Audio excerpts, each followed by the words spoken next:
मित्रों नमस्कार। मित्रों, कल हरियाणा विधानसभा चुनाव के नतीजे आ गए और भारतीय जनता पार्टी ने सभी न्यूज चैनलों के ओपिनियन पोल्स, एग्जिट पोल्स और राजनीतिक पंडितों के आकलन को धता बताते हुए लगातार तीसरी बार हरियाणा में सरकार बनाने जा रही है। तो वहीं दूसरी तरफ अति आत्मविश्वास का शिकार कांग्रेस पार्टी लगातार तीसरी बार विपक्ष में बैठने के लिए मजबूर होगी। मित्रों, हरियाणा विधानसभा चुनाव के इन नतीजों का क्या मायने हैं, इनके दूरगामी संदेश क्या होंगे, आज इन सारी बातों की चर्चा इस वीडियो में हम करेंगे।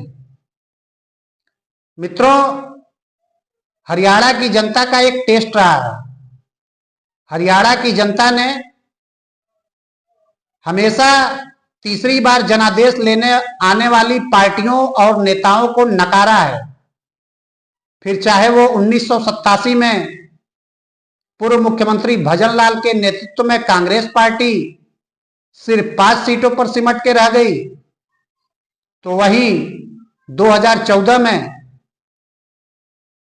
कांग्रेस पार्टी भूपेंद्र सिंह हुड्डा के नेतृत्व में सिर्फ 15 सीटों पर सिमट के रह गई।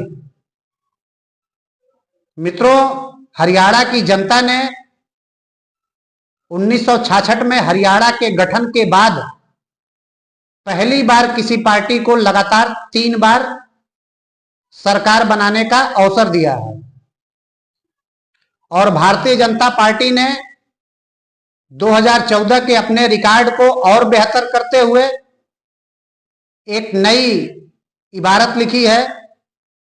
2014 में भारतीय जनता पार्टी को कुल 47 सीटें मिली थी, जबकि 2024 के चुनाव में भारतीय जनता पार्टी को अब तक का सर्वश्रेष्ठ 48 सीटें प्राप्त हुई हैं। वहीं मित्रों, अगर हम कांग्रेस की चर्चा करें तो कांग्रेस पार्टी ने भी अपने पिछले प्रदर्शन से बेहतर प्रदर्शन किया है। इस बार कांग्रेस पार्टी 2019 में 31 सीटें जीत पाई थी, जबकि इस चुनाव में कांग्रेस को कुल 37 सीटें मिली हैं। वहीं अगर हम निर्दलीय प्रत्याशियों की बात करें तो कुल 3 निर्दलीय प्रत्याशी जीतने में कामयाब हुए हैं, जबकि इंडियन नेशनल लोक दल यानी इनेलो के 2 विधायक जीतने में कामयाब हुए हैं। वहीं आम आदमी पार्टी, बहुजन समाज पार्टी या फिर नई बनी जेजेपी या चंद्रशेखर आजाद की आजाद समाज पार्टी अपना खाता भी नहीं खोल सके और अधिकतर तो अपनी जमानत भी नहीं बचा सके। हरियाणा का चुनाव मुख्य रूप से भाजपा और कांग्रेस के बीच में ही सिमट के रह गया।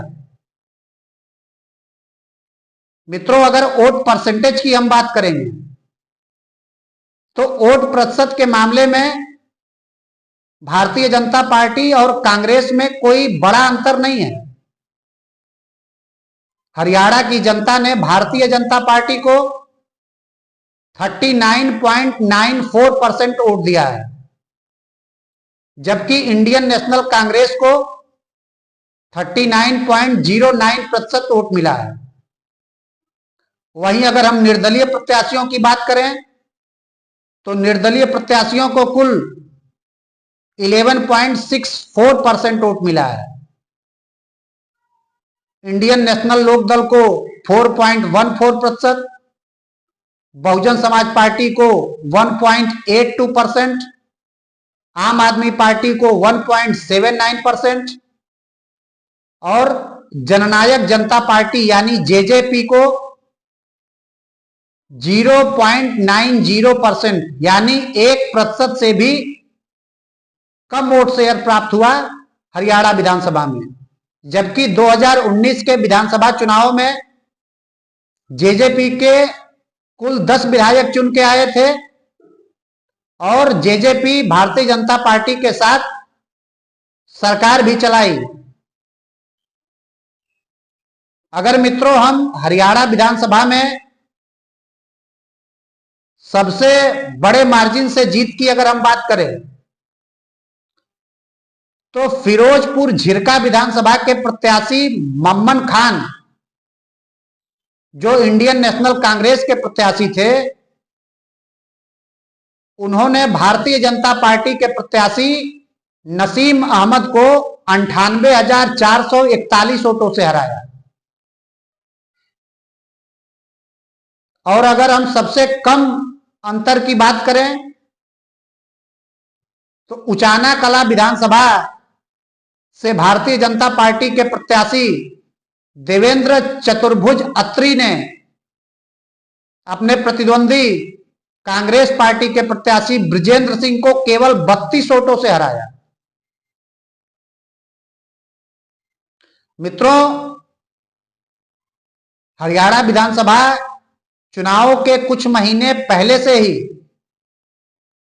देश के तमाम पॉलिटिकल पंडित और न्यूज चैनल्स का यह दावा था कि कांग्रेस पार्टी हरियाणा में सरकार बनाने जा रही है। और यही अति आत्मविश्वास शायद कांग्रेस के लिए घातक सिद्ध हुआ। जब लोकसभा चुनाव के दौरान कांग्रेस पार्टी को 5 सीटें प्राप्त हुई तो कांग्रेस को लगा कि अब तो सत्ता हमारी ही है। इसके अलावा मित्रों, कांग्रेस पार्टी ने भूपेंद्र सिंह हुड्डा पर जरूरत से ज्यादा भरोसा दिखाया। उसका भी नुकसान कांग्रेस को उठाना पड़ा। इसके अलावा मित्रों, कांग्रेस की अंतर्कलह भी कहीं ना कहीं इस हार में एक महत्वपूर्ण भूमिका निभाई है।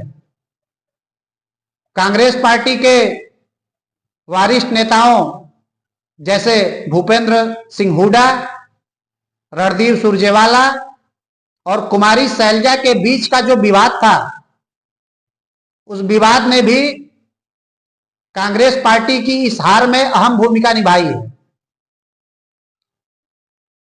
मित्रों, इसके अलावा कांग्रेस पार्टी के पास कोई सीएम का भी चेहरा नहीं था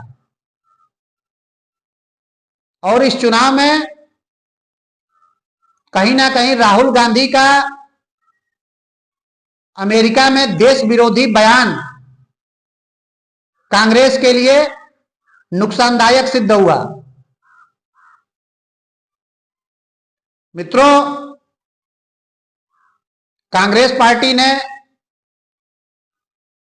किसान, जवान और पहलवान की बात करके चुनाव अपने पाले में करने की कोशिश अवश्य की,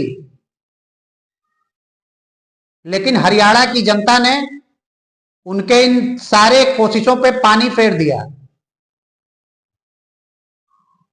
इसके अलावा मित्रों, कांग्रेस पार्टी ने जो हरियाणा में जाट बनाम गैर जाट की राजनीति की, उसने भी गैर जाट वोटों को लामबंद करने में एक बड़ी भूमिका निभाई।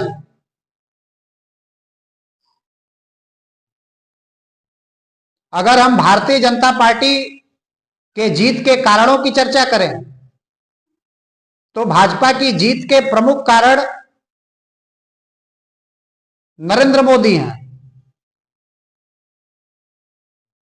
नरेंद्र मोदी के चुनाव में उतरने से पहले हरियाणा का चुनाव एक तरफा था। अगर हरियाणा में इतनी विशाल जीत भाजपा को मिली है तो इसके पीछे नरेंद्र मोदी का रणनीतिक कौशल और अमित शाह के साथ उनकी केमिस्ट्री महत्वपूर्ण रही। मोदी और शाह की जोड़ी ने मित्रों विधानसभा चुनावों के कुछ महीने पहले ही ये भाप लिया था कि हरियाणा में भाजपा के विरुद्ध एंटी इनकम्बेंसी की लहर है, जिसके चलते सही समय पर हरियाणा के पूर्व मुख्यमंत्री मनोहर लाल खट्टर को हटाकर केंद्र की राजनीति में ले जाना और उनकी जगह एक साफ सुथरी छवि के नेता, लो प्रोफाइल रहने वाले नेता और ओबीसी समाज से आने वाले नेता नायब सिंह सैनी को मुख्यमंत्री बनाया गया। यह भाजपा का पहला कदम था हरियाणा विधानसभा कूच करने की तरफ। इसके अलावा मित्रों, हरियाणा प्रदेश के चुनाव प्रभारी धर्मेंद्र प्रधान की भी अहम भूमिका रही इस जीत में। धर्मेंद्र प्रधान के सहयोगी हरियाणा चुनाव के सह प्रभारी विप्लव कुमार देव, हरियाणा के पूर्व मुख्यमंत्री मनोहर लाल खट्टर, हरियाणा के वर्तमान मुख्यमंत्री नायब सिंह सैनी, हरियाणा के प्रदेश अध्यक्ष मोहनलाल, इन सब लोगों की मिलीजुली रणनीति का ये नतीजा है कि भारतीय जनता पार्टी सारे पॉलिटिकल पंडितों के अनुमानों को धता बताते हुए लगातार तीसरी बार हरियाणा में सत्ता में वापस आई है। इसके अलावा मित्रों, भारतीय जनता पार्टी ने जो वादे किए अपने संकल्प पत्र में, उन वादों पर भी हरियाणा की जनता ने भरोसा जताया। फिर चाहे वो 500 रुपए में गैस सिलेंडर देने की बात कही गई हो, या फिर गृहिणी महिलाओं को 2100 रुपए देने की बात हो, आयुष्मान योजना के जरिए 10 लाख रुपए तक के मुफ्त इलाज की बात हो, युवाओं को 2 लाख सरकारी नौकरी देने की बात हो, या अग्निवीर योजना में गए हुए सभी युवाओं को सरकारी नौकरी देने की बात हो, इन सब बातों पर हरियाणा की जनता ने भरोसा जताया। इसके अलावा मित्रों, भारतीय जनता पार्टी ने गैर जाट वोटों को लामबंद करने की योजना बनाई और साथ ही साथ जाट वोटों को भी अपने पाले में लाने की योजना बनाई गई, जिसके चलते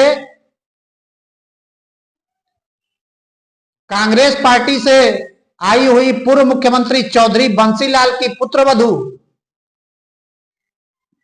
किरण चौधरी जी को राज्यसभा भेजा गया। उनकी बेटी श्रुति चौधरी को विधानसभा का टिकट दिया गया और भाजपा ने जिस चाहत के साथ यह फैसला लिया था, वो चाहत भी पूरा हुई, क्योंकि भाजपा ने सबसे बड़ी सेंधमारी जाटलैंड में की है। वो जाटलैंड जहां पर कुल 17 सीटें हैं और कांग्रेस पार्टी के लोगों को यह अनुमान था कि कम से कम 15 सीटें वो जीतेंगे यहां से। उस जाटलैंड में भारतीय जनता पार्टी को 7 सीटें जीतने में कामयाबी मिली, जबकि कांग्रेस को केवल 8 और 2 सीटें निर्दलियों के खाते में चली गई। इसके अलावा मित्रों, मनोहर लाल खट्टर को केंद्र में मंत्री बनाने से पंजाबी समुदाय के बीच में भी एक अच्छा संदेश गया। इसका भी फायदा भारतीय जनता पार्टी को मिला है। और सबसे महत्वपूर्ण कारण, जो थर्ड फ्रंट एक तरीके से बना था, जिसमें इंडियन नेशनल लोकदल और बहुजन समाज पार्टी का गठबंधन और दूसरी तरफ जेजेपी यानी जननायक जनता पार्टी और एएसपी आजाद समाज पार्टी के बीच का जो गठबंधन था, इन दोनों पार्टियों ने ओट कटवा पार्टी की भूमिका निभाई और भाजपा को इसका भारी फायदा हुआ। इसके अलावा मित्रों, कांग्रेस पार्टी का शीर्ष नेतृत्व यह चाहता था कि हरियाणा के चुनाव में आम आदमी पार्टी से उनका गठबंधन हो, लेकिन भूपेंद्र हुड्डा के विरोध में यह गठबंधन नहीं हो पाया और उसका भी कहीं ना कहीं एक बड़ा नुकसान कांग्रेस पार्टी को उठाना पड़ा है। मित्रों, हरियाणा की जनता ने जो निर्णय लिया है उस निर्णय की सर्वथा प्रशंसा होनी चाहिए, क्योंकि एक तरफ वो लोग थे जो देश को विश्व गुरु बनाना चाहते हैं और उसके लिए दिन रात प्रयास भी कर रहे हैं, और एक तरफ वो लोग थे जो देश को बांटना चाहते हैं, जिनके नेता विदेशों में जाकर भारत की बुराई करते हैं, चीन की तारीफ करते हैं। ये ऐसे नेताओं को हरियाणा की जनता ने सबक सिखाया है और हरियाणा की जनता को कोटि कोटि प्रणाम करता हूं इस निर्णय के लिए। मित्रों, आज के लिए इतना ही। मिलते हैं फिर किसी और वीडियो में, तब तक के लिए नमस्कार।